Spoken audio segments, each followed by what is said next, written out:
Lars awoke to the harsh light of dawn streaming through the trees, piercing through the fog that still lingered over the forest. His body was cold and stiff, every muscle aching as though he had been frozen in place all night. For a moment, he lay still, unsure if he was even alive. The memory of the Draugr's icy hand on his shoulder, the weight of its deathly presence, was still vivid in his mind. His heart pounded in his chest as the fear from the night before came rushing back. But when he blinked and slowly sat up, he was alone. The forest was eerily quiet. No wind stirred the trees, no birds chirped from the branches. It was as though the entire world had held its breath. Lars rubbed his shoulder where the Draugr had grabbed him, expecting to find his flesh cold and bruised. But there was no mark. His skin was untouched, though the memory of that freezing grip still clung to him. What had happened? How had he escaped? His mind raced, trying to piece together the events of the night. He had felt the Draugr's grasp, its cold, decayed breath on his neck, and then nothing. The darkness had swallowed him, and now here he was, alive. But the air still felt heavy, as if the Draugr was watching from just beyond the veil of mist, waiting. Lars stumbled to his feet, his legs shaky and weak from the ordeal. He needed to leave this place. Every instinct told him that he shouldn't linger in the woods any longer than necessary. The village was his only refuge now, though how much safety it would provide, he didn't know. He couldn't shake the feeling that the Draugr was not done with him, that this was only the beginning. The walk back to the village felt longer than usual. The mist hung thick in the air, twisting and curling between the trees like tendrils of something alive.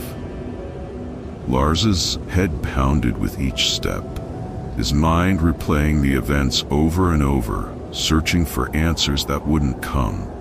He clutched the rune Ingrid had given him, holding it tightly in his pocket, though now he questioned its power. If it had been meant to protect him, why had the Draugr's hand touched him at all? When he finally broke through the edge of the forest and the village came into view, a strange sense of relief washed over him. The familiar houses, the faint smell of wood smoke from the hearths, and the distant sound of life returning to its normal rhythm, it felt surreal. He had survived the night, but Lars knew better than to feel safe. The Draugr had let him go, but why? That was the question that gnawed at him as he approached his cabin. He couldn't shake the thought that the creature hadn't finished with him. And worse, that something far more sinister was yet to come. The village had always been a place of quiet, steady routine. Its people, though toughened by years of harsh winters and isolated living, carried on with their daily lives, tending to their animals and crops, fixing broken roofs and preparing for the long, cold months ahead. But after Lars returned from the woods that morning, something in the village had changed. There was an eerie stillness, a tension that hung in the air like a storm waiting to break. And then, the first death was discovered. It was Halvor, the old blacksmith. Lars had known him his entire life. A gruff but kind man, his strength had been legendary in the village, even as age crept up on him. When they found him that morning, slumped over his anvil, his face was frozen in a grotesque expression of terror. His eyes were wide open, staring into nothing, and his skin was as pale as freshly fallen snow. The blacksmith's apprentice, the one who had found the body, claimed that there were no signs of a struggle, no indication that Halvor had been attacked. But something had drained the life from him. The apprentice swore that the air in the blacksmith's shop had been thick with the smell of rot. a stench so overpowering that he'd had to step outside to catch his breath. When Lars heard this, the knot of dread in his stomach tightened. The village buzzed with whispers that day. People tried to make sense of Halvor's sudden death, though no one dared speak the words that sat on the edge of everyone's minds. Draugr. The old stories, once dismissed as superstition, seemed to loom over the village like a shadow, too frightening to be acknowledged outright, but too close to ignore. But Halvor's death wasn't the only one. By mid-afternoon, the news had spread that another villager, a farmer named Thora, had been found dead in her barn. Like Halvor, her face was frozen in terror, her body cold and stiff. Her animals had scattered, as if something had frightened them to madness. Her husband, pale with shock, claimed to have heard strange noises in the night, scratching like claws on wood, and a heavy wheezing breath just outside the window. But when he had looked, there had been nothing. The panic in the village grew. People began to lock their doors earlier, huddling inside their homes as soon as the sun dipped behind the mountains. No one lingered in the streets anymore, and every gust of wind that rattled the windows made them jump. Lars couldn't shake the feeling that the deaths were connected to Bjorn's grave, to the Draugr. He tried to stay out of sight, avoiding the suspicious glances from the villagers, who now seemed to look at him with thinly veiled distrust. After all, he had been the one to find Bjorn's disturbed grave. He had been the one to set off this chain of events. And now, as the deaths began to mount, Lars feared that whatever was rising from the graveyard was just getting started. Lars sat at the edge of his bed, staring at the small carved rune in his hand. It was supposed to protect him. That's what Ingrid had said, keep it with you, and it will ward off the Draugr. But now, he wasn't so sure. He'd felt the Draugr's icy grip the night before, had heard its ragged breath, had nearly been dragged into whatever nightmare lay beyond the mist. And here he was, alive, but the rune had done nothing to stop the Draugr from finding him. He rubbed his thumb over the worn, jagged edges of the rune, its surface smooth from years of use. The symbol etched into it, a twisting, ancient design, seemed duller than it had been when Ingrid first handed it to him. The faint glow he had noticed before was gone. Lars didn't know whether it was his imagination or something real, but the rune no longer felt powerful, if it had ever truly held any power at all. The deaths in the village weighed heavily on him.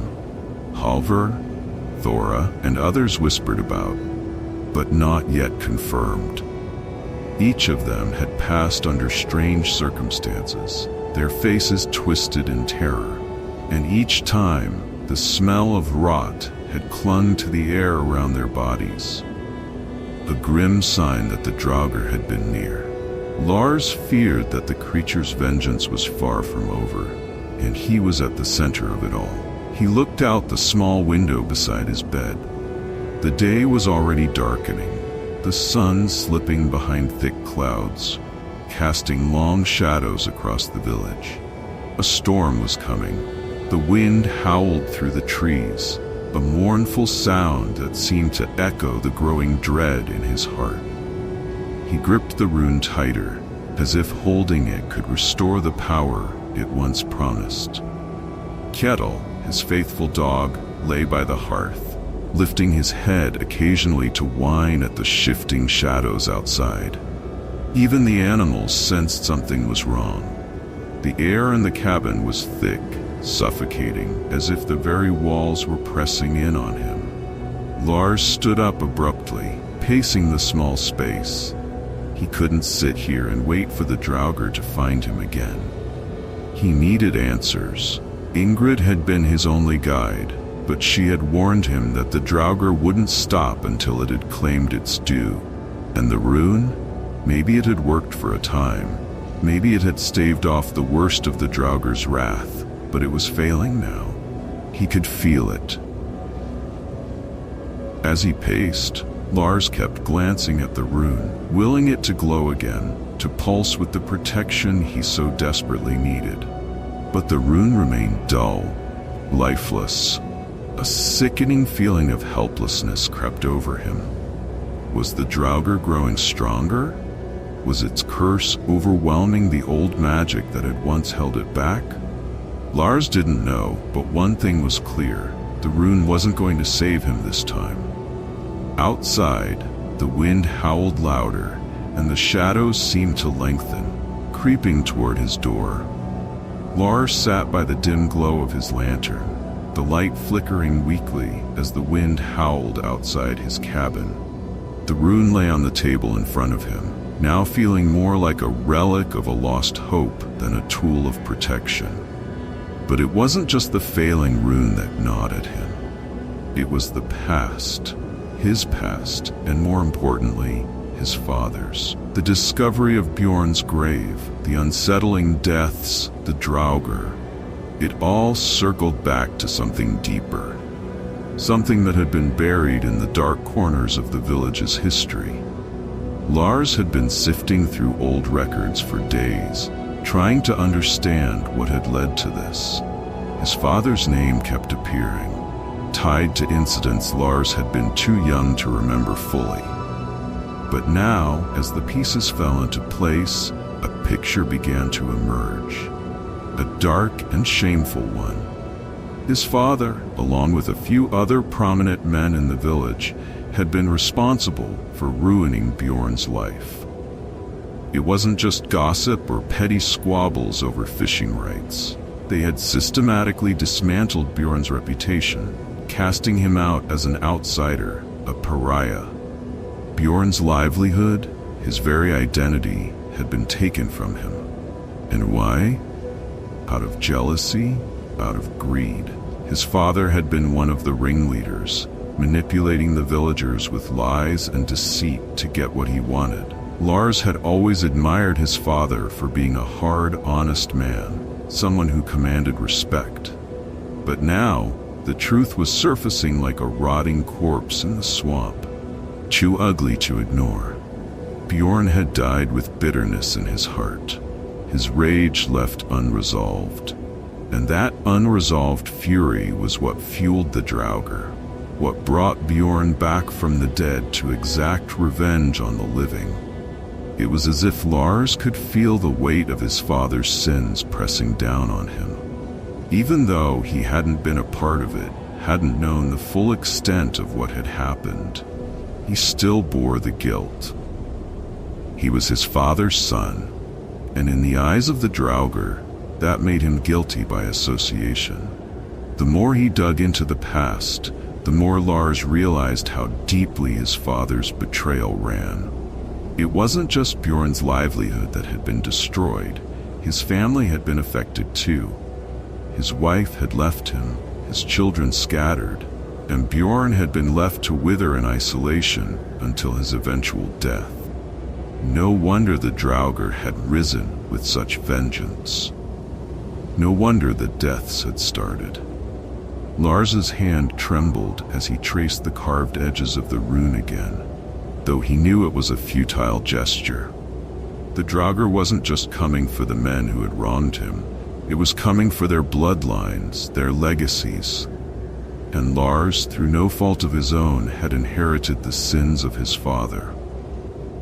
Outside, the wind shifted, and for a brief moment, Lars thought he heard a low, guttural sound, almost like a voice, carried on the breeze. His blood ran cold. The Draugr wasn't finished yet. Lars knew he couldn't face the Draugr alone. The rune, once thought to be his lifeline, had faded in power, and the deaths were mounting. The village was terrified, gripped by a fear they couldn't name but felt all around them. His father's sins had come back to haunt the living, and now Lars was left to pick up the pieces. The only person who might help him now was Ingrid, the old woman who had warned him from the start, the one who knew the ancient ways. She'd given him the rune, but it hadn't been enough. Desperate, Lars trekked back through the woods toward Ingrid's cabin, the wind biting at his face, the sky darkening as a storm brewed overhead. The trees loomed large and threatening, their branches twisting together like fingers closing in around him. But Lars pressed on, knowing he had no other choice. He had to find Ingrid. She was the only one who might know how to stop the Draugr before more people died. When he reached her cabin, he was greeted by silence. The door was ajar, swaying slightly in the wind. His stomach churned with dread as he stepped inside. The hearth was cold, and the familiar scent of herbs and smoke that usually filled the air was gone. The cabin felt empty, lifeless. "Ingrid?" Lars called, his voice tight with fear. He moved deeper into the small space, his eyes scanning the shadows for any sign of her. That's when he saw her. Ingrid, lying motionless on the floor near the fire pit. She looked so small, so fragile, her face pale, her body still. Lars rushed to her side, dropping to his knees. "Ingrid," he shouted, shaking her gently. But she didn't stir. He checked her pulse, his fingers trembling, but there was nothing. Her skin was cold, her body stiff. She was gone. A wave of despair washed over him. Ingrid had been his last hope. She had known the old ways, the rituals that might have stopped the Draugr. But now she was dead, and with her, the knowledge he needed to end the curse. He looked around the cabin, desperate for something, anything, that might offer a clue. That's when he noticed a small folded piece of parchment on the table, scrawled in Ingrid's shaky handwriting. Lars unfolded the note, his heart pounding. The message was short but chilling. The Draugr cannot be stopped by a rune alone. A soul must be offered. Only sacrifice will quell the dead's rage. The Draugr will demand its due. Be ready. His blood ran cold as the meaning of the words sank in. Ingrid hadn't just been warning him. She had known what needed to be done. She had sacrificed herself to buy him more time, to delay the Draugr's vengeance. Tears welled in Lars's eyes as he realized the magnitude of her sacrifice. She had given her life to protect the village. But her note made one thing clear. The Draugr's rage was not sated. It was still coming, and Lars would have to decide whose soul would be offered next.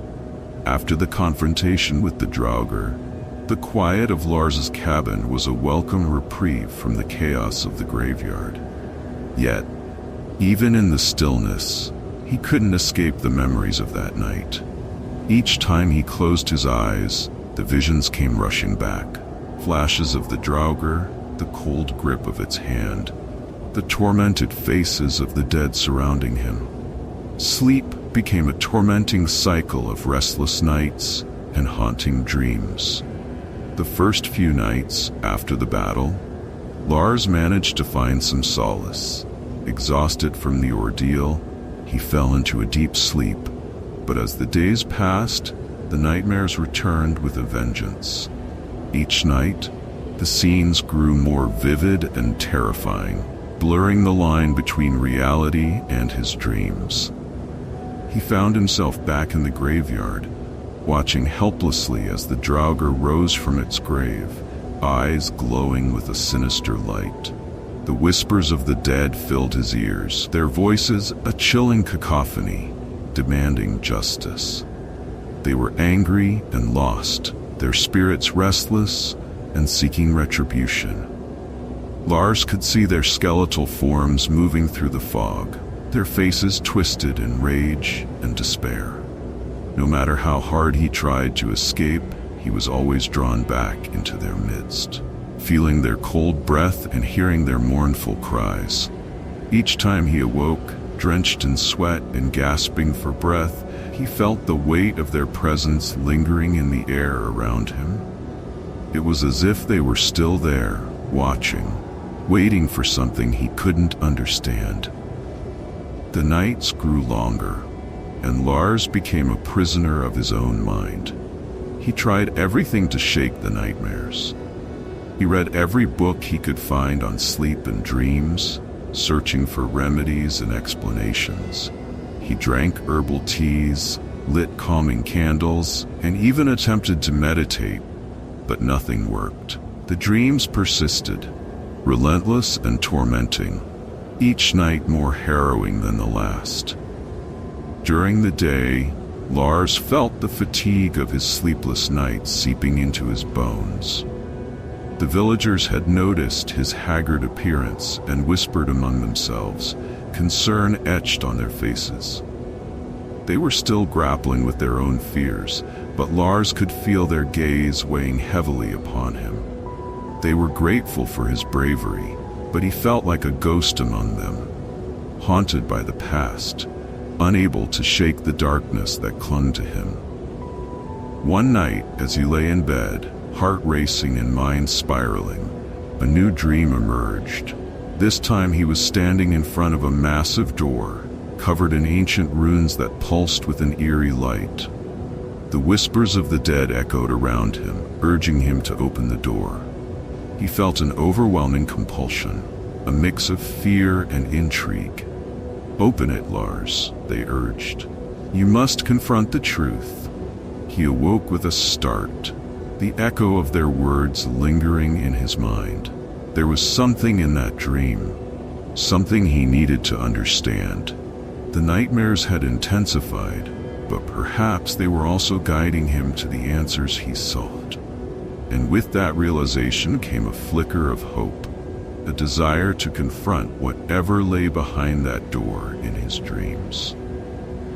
As the nights grew darker and the nightmares intensified, so too did the tension in the village. The deaths that had plagued the community weighed heavily on the minds of the villagers, and whispers of blame began to surface. It was no longer just the haunting presence of the Draugr that troubled Lars. Now the villagers' fear had turned into suspicion, and suspicion into accusation. Lars had always been an integral part of the village, respected as the undertaker, the one who prepared the dead for their final rest.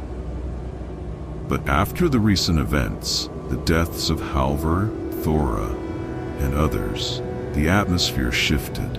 He could feel the eyes of his neighbors upon him, their gazes filled with a mix of curiosity and distrust. It was as if he had become a pariah, marked by the sins of his father and the ghosts of the past. Rumors began to circulate, each more unfounded than the last.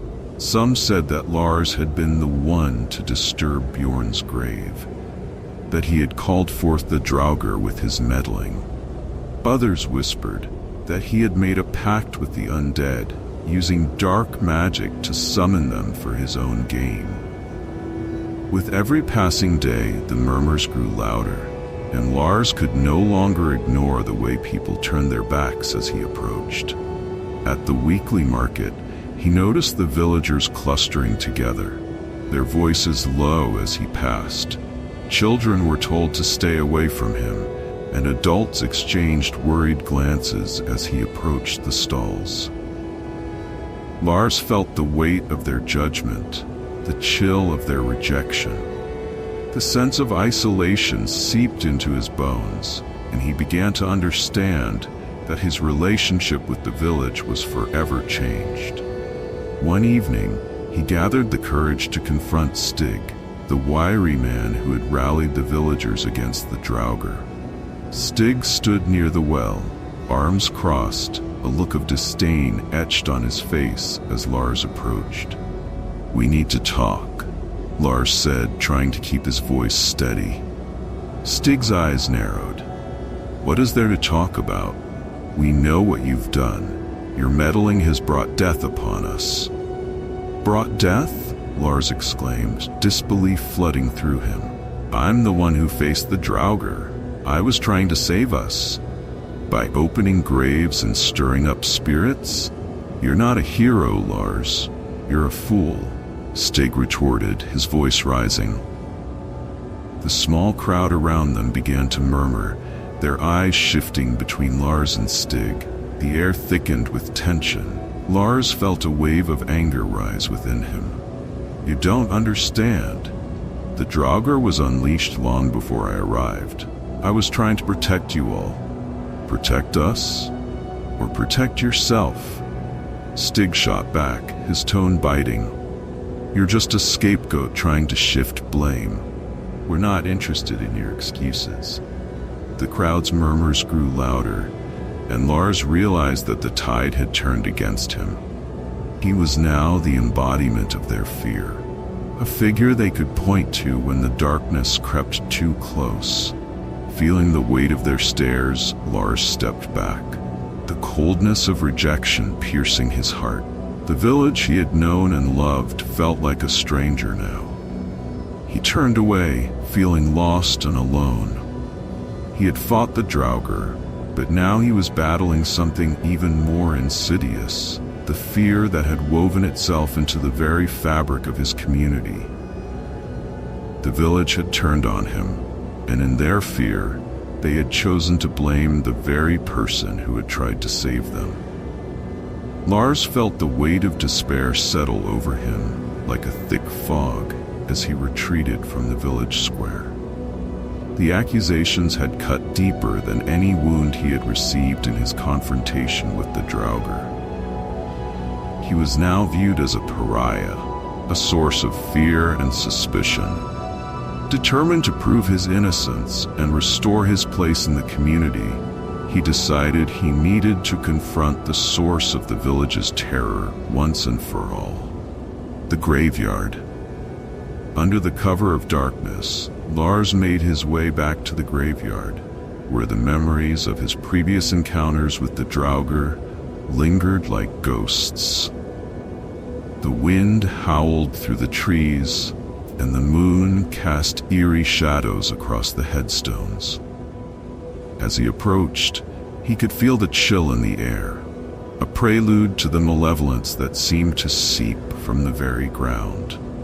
He had come prepared this time, equipped with the remnants of the protective rune Ingrid had given him, and a small torch to light the way. The flickering flame danced wildly in the night, casting long shadows that twisted and swayed like the spirits of the dead. Lars hesitated for a moment at the entrance, steeling himself against the fear that gnawed at him. As he stepped into the graveyard, a sense of foreboding washed over him. The place felt alive, the air thick with an unsettling energy. Suddenly a sound shattered the silence, a rustling from the shadows.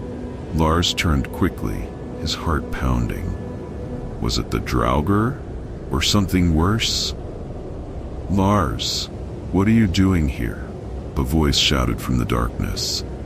It was Stig, accompanied by a group of villagers armed with pitchforks and torches. Their faces were lit by the flames, but their expressions were grim, filled with anger and fear. "I'm here to end this," Lars replied, raising the torch defiantly. "We need to confront the Draugr before more lives are lost." Stig stepped forward, his expression hardening. "You think you can fix this? You're the one who stirred the spirits. We came to put an end to you." The villagers moved closer, their torches flickering ominously. Lars realized with dread that they believed he was the source of their troubles. They saw him as a threat, not a savior. He felt a mix of anger and despair surge within him. "You don't understand," Lars shouted, desperation creeping into his voice. "I'm trying to help. The Draugr will come for all of you if we don't act now." But the villagers were unmoved, their resolve hardened by fear and grief. In a flash, the crowd surged forward, pitchforks raised, ready to silence the one they believed had brought darkness upon them. Lars stumbled backward, adrenaline surging through him as he realized he was cornered. The very people he had fought to protect were now turning against him.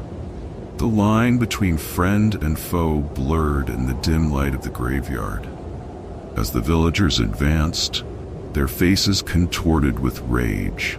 A chilling howl echoed through the night, reverberating off the headstones. The Draugr was coming, and it would arrive in the midst of chaos. Time was running out, and Lars knew he had to act quickly, not just to save himself, but to save the village from the wrath of the undead. The atmosphere in the graveyard grew tense as Lars faced the advancing villagers, their faces twisted with rage and fear. Just as he opened his mouth to plead for reason, a bone-chilling howl pierced the air, echoing through the trees. The sound reverberated in his chest, sending shivers down his spine. It was a warning, a harbinger of the doom that was approaching. Suddenly, the ground trembled beneath their feet. The air thickened, and the mist began to swirl around the grave markers. Shadows twisted and coiled like smoke, coalescing into forms that emerged from the darkness. One by one, the dead rose from their graves, pale and twisted, their eyes glowing with a sickly light. The Draugr had awakened an army. Lars felt a wave of horror wash over him as he realized the magnitude of what was unfolding. The villagers, sensing the presence of the undead, froze in shock, their anger giving way to primal fear. The once familiar graves were now hosted of vengeful spirits, each one seeking retribution for the wrongs done to them in life. "Run!" Lars shouted, his voice rising above the chaos. "We need to get out of here." But the villagers were rooted in place, their eyes wide as they watched the Draugr and their army slowly advance. The figures moved with a deliberate slowness, their limbs stiff and unnatural, yet their presence was terrifying. Each step they took seemed to sap the warmth from the air, leaving only an overwhelming chill in their wake. The lead Draugr, its face barely recognizable as human, turned its hollow gaze toward Lars, its lips curling into a grotesque imitation of a smile. The malevolence radiating from it was palpable, an energy that threatened to crush the living. It raised a bony hand, pointing directly at Lars, as if accusing him of summoning them back from the grave. Stig finally found his voice, breaking the stunned silence. "We need to fight. We can't let them take us." His words were a rallying cry, but they were tinged with panic. The villagers picked up their pitchforks and torches, steeling themselves to confront the approaching horror. But Lars knew instinctively that no mere weapon would stop the Draugr. "We can't fight them," he shouted desperately. "They're already dead. We need to find a way to banish them, to put them to rest."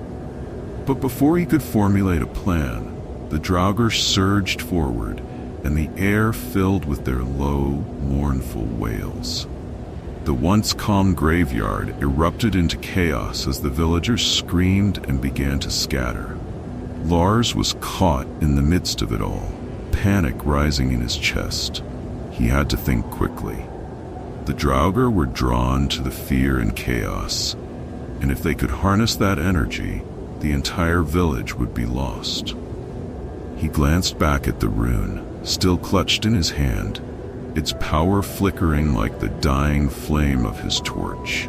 With the village caught between despair and terror, he realized the only way to save them was to confront the Draugr's army head-on, before it was too late.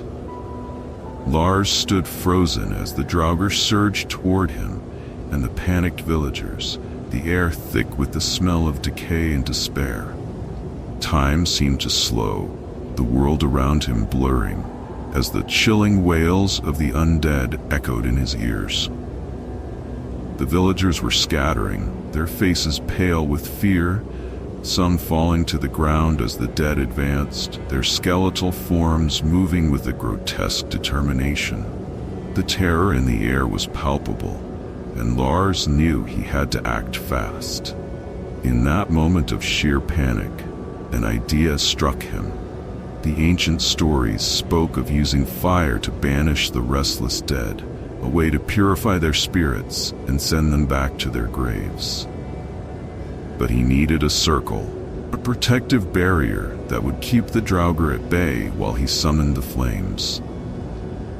"Gather around," he shouted, trying to make himself heard over the chaos. "We need to form a circle. Trust me, we can protect ourselves." Stig and a few other villagers hesitated, confusion etched on their faces as the Draugr closed in.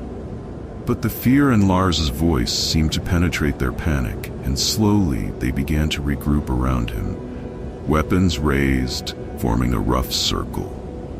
The Draugr paused at the edge of the gathering, their glowing eyes fixated on the living, their hollow forms silhouetted against the dim light. "Get the torches," Lars urged. "We need to light them now." Some villagers scrambled to gather their torches, while others fought to stay close to the growing circle. Lars felt the chill of the Draugr's presence creeping closer, the shadows twisting in on themselves as if alive, reaching for him with skeletal hands. Finally, as the villagers lit their torches, flames flickered to life, casting a warm glow against the encroaching darkness. Lars quickly stepped into the center of the circle, raising his own torch high. "This is our only chance. Light the perimeter." As the flames danced, a barrier formed around them, the heat pushing back against the cold. The Draugr hesitated, their expressions shifting from hunger to confusion as the flames crackled and roared. Lars felt a surge of hope, but he knew it wouldn't hold for long. The Draugr were not just mindless spirits. They were driven by rage and vengeance. With a fierce determination, Lars began to chant the ancient words he had learned from Ingrid, his voice steady amidst the rising chaos. "By fire and spirit I command you, return to the earth, find your peace." The Draugr reacted, their forms shifting uneasily as the flames grew brighter. Lars could feel the energy in the air shift, a strange force building as the dead hesitated, seemingly caught between their desire for vengeance and the purifying flames. But just as the first flickers of hope began to spark in the villagers' eyes, a sudden gust of wind swept through the graveyard, extinguishing several torches in an instant. Panic surged through the crowd, and the circle began to break. The Draugr advanced, emboldened by the chaos, their hollow cries echoing in the darkness. Lars felt the terror rise within him again. This was it, the final stand. With the circle beginning to falter and the Draugr surging forward, he had to hold on, for himself and for the village. But as the flames sputtered and the shadows loomed, he wondered if they could survive the oncoming tide of the undead. The battle was far from over, and the stakes had never been higher.